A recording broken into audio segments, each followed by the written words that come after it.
Please please please please बच्चों की तरफ देखना। मैं बच्चे मेरे खर्चे रोल जाएंगे, सभी के हो जाएंगे। मैं बिड्डू हूँ। मैं घर चलाना इतना मुश्किल हो गया मेरे लिए। मैं 3 बच्चे हैं मेरे, कहाँ से खाऊं, कहाँ से घर चलाऊं, मैं कहाँ से करूं, कहाँ से खाऊं, कहाँ से मैं घर चलाऊं सर। मुझे बहुत दिक्कत हो रही है घर चलाने के लिए सर। कुछ नहीं हमारे पास, वही इनकम सोर्स एक ही थी जिस पे एक बार मेरा घर चल रहा था, बच्चे चल रहे थे। जो बढ़ता था ये गवर्नमेंट ही ले जाती थी। पिछले 1 महीने से जिस तरीके से जम्मू कश्मीर में लिकर पॉलिसी को लेके बार बार प्रदर्शन किया जा रहा है, एक्साइज कमिश्नर के ऑफिस में आपने देखा होगा कई बार मेमोरेंडम्स दिए गए और आज भी एक प्रेस कॉन्फ्रेंस हो रही है और हमारे साथ एक विमेन है। मैम क्या नाम है आपका? मेरा नाम रानी देवी है। मैं बिड्डू हूँ। मेरे हस्बैंड की दुकान है अरनास में। मैं घर चलाना इतना मुश्किल हो गया मेरे लिए। मैं 3 बच्चे हैं मेरे, कहाँ से खाऊं, कहाँ से घर चलाऊं। मेरी जो लाइबिलिटी है मेरे सिर पे गवर्नमेंट की वो पड़ी हुई है। मेरे साथ में मेरे इनकी जो फ्रेंड हैं, फ्रेंड सर्कल, उनका भी देना लेना पड़ा हुआ है और साथ में बच्चों की फीसें भी पड़ी हुई हैं। मैं कहाँ से करूँ, कहाँ से खाऊँ, कहाँ से मैं घर चलाऊँ सर। मुझे बहुत दिक्कत हो रही है घर चलाने के लिए सर। पिछले 18 साल से जिस तरीके से आप इसी दुकान पे निर्भर थे, अब क्या लग रहा है आपको? जैसी पॉलिसी आई है, गवर्नमेंट ने कहा है कि हर साल लाइसेंस को अप्लाई करना पड़ेगा, ये आप आम जनता के लिए जिस तरीके से जो गरीब लोग हैं, जो नॉर्मल मिडिल क्लास लोग हैं जो इसमें थे, क्या उनके लिए कितना मुश्किल रहेगा? सर ये गलत फहमी है। कहते हैं कि हाँ बहुत हमारे पास बहुत कुछ है, कुछ नहीं हमारे पास। वही इनकम सोर्स एक ही थी जिस पे एक बार मेरा घर चल रहा था, बच्चे चल रहे थे। जो बढ़ता था ये गवर्नमेंट ही ले जाती थी। जो बचता है बच्चों की स्कूलों की फीसें। अब घर चलाना, मुझे रोटी खाना इतना मुश्किल हो गया। मैं कैसे बच्चों की फीसें 6 महीने हो गए मेरे स्कूल की फीसें दी हुई हैं, मैं कहाँ से दूँ सर? मुझे ये बताओ। मैं एक बिड हो रहा था, मेरी एज भी हो रही है, मेरी उम्र हो चुकी है, मैं कहाँ पे काम करूँगी? मैं बच्चों को पढ़ाऊँगी? मेरे बच्चे तो खर्चल हो गए, अनपढ़ हो जाएंगे, कहाँ से पढ़ेंगे ये बच्चे? कहाँ से मैं फीसें दूँगी बच्चों के लिए? ये जो पॉलिसी है गवर्नमेंट के लिए, मैं यही हाथ करती हूँ, गुजारिश करती हूँ आप जो हैं जिनको हैं इनको बच्चों को चलने दो प्लीज़। जैसे भी हैं, बुज़ुर्ग हैं, महिला हैं, उनके भी बच्चे हैं, उनके भी रोजी रोटी है, यही रोजी रोटी है। प्लीज़ प्लीज़ प्लीज़ प्लीज़ बच्चों की तरफ देखना। मैं बच्चे मेरे खर्चे रोल जाएंगे, सभी के हो जाएंगे हमारी दुकान पे। और ये सेलमैन वो भी तो बेचारे चल रहे हैं, उनका भी घर बर्बाद हो जाएगा उनके।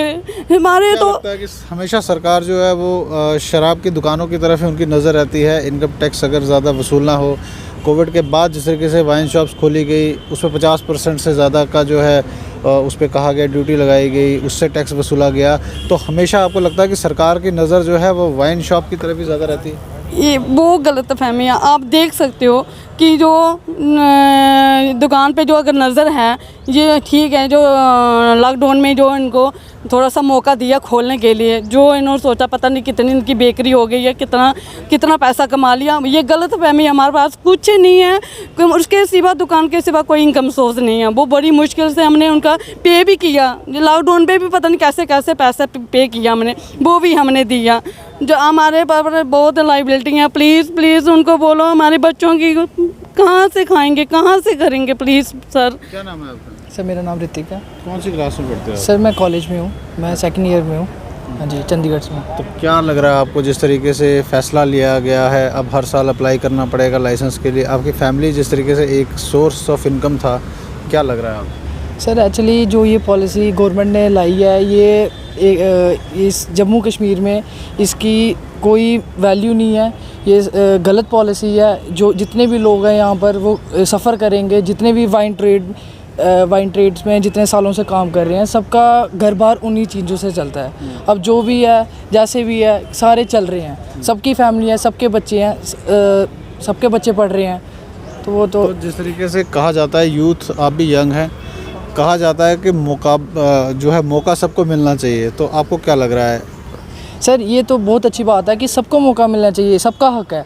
जो चल रहे हैं उनके लाइसेंस ही वैसे ही रहने चाहिए। जो जम्मू कश्मीर में 203 दुकानें हैं, वो 203 की तरह सब जिन लोगों की है उनकी चलनी चाहिए। और जो बाकी अगर गवर्नमेंट चाहती है कि और अगर यूथ हो, चाहे वो जो कोई अनएम्प्लॉयड हो, जो आगे किसी को डेवलपमेंट कराने के लिए, एम्प्लॉयमेंट देने के लिए चाहती है, तो गवर्नमेंट खुलेआम जिन जगह पे अपनी जहाँ पर रूरल एरिया जहाँ पर लाना चाहती हैं दुकानें, वहाँ पर ला सकती हैं। आप यंग हैं इसलिए मैं आपसे सवाल पूछ रहा हूँ, क्या लग रहा है इस फैसले का जब इम्प्लीमेंटेशन अगर हो जाएगा तो क्या आपको लग रहा है कि जम्मू कश्मीर में क्या तब्दीली क्या आएगी इससे? सर पहले नंबर तो यही है कि हम सब बेघर हो जाएंगे।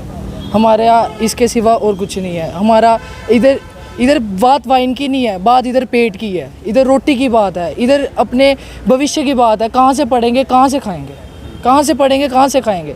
लाइबिलिटियाँ तो सर क्या ही पता है कि हर एक जितने भी वाइन ट्रेडर्स हैं सबकी लाइबिलिटी है, सबके खाते चेक किया जाए, सबके दिख रहा है किस किस के खाते में कितना है, तो सबका आपको लग चेक रहा है किया कि जाए। इसमें अमीर लोग जो बड़े लोग हैं बाहर से अगर कोई जिस तरीके से बात की जा रही है कि वो इसको हाईजैक करेगा, ऐसा कुछ लगता है आपको? सर एक्चुअली जो लोग अब देखो जो ट्रेड में आना चाहते हैं, जो ये बिट सिस्टम करना चाहते हैं, उन लोगों के पास पहले से पैसा है, वो इन्वेस्ट करने आए हैं। हम लोग जो पहले से ट्रेड में, हमारे पास तो यही इनकम सोर्स है। इवन तक कि हमारे फादर साहब से ये हर एक जितने भी वाइन ट्रेडर्स के हैं सबसे लिखा गया, एफिडेविट में लिखाया गया कि आप ना सरकारी नौकरी कर सकते हैं ना और कोई जॉब कर सकते हैं। तो बताइए कहाँ से करेंगे बाकी सब। तो जिस तरीके के हालात हैं आप देख सकते हैं, इस समय एक फैमिली से हमने बात कराई। इनका कहना है कि पिछले 1 महीने से जिस तरीके से फैसला आया है, इनकी रातों की नींद जो है वो उड़ गई है। आने वाले दिनों में इनको बहुत ही ज़्यादा शंकाएं हैं कि अगर ये ऑर्डर अगर इम्प्लीमेंट हो गया तो इनको खाने के लाले भी पड़ सकते हैं। आप जुड़े रहें NH1 न्यूज़ के साथ।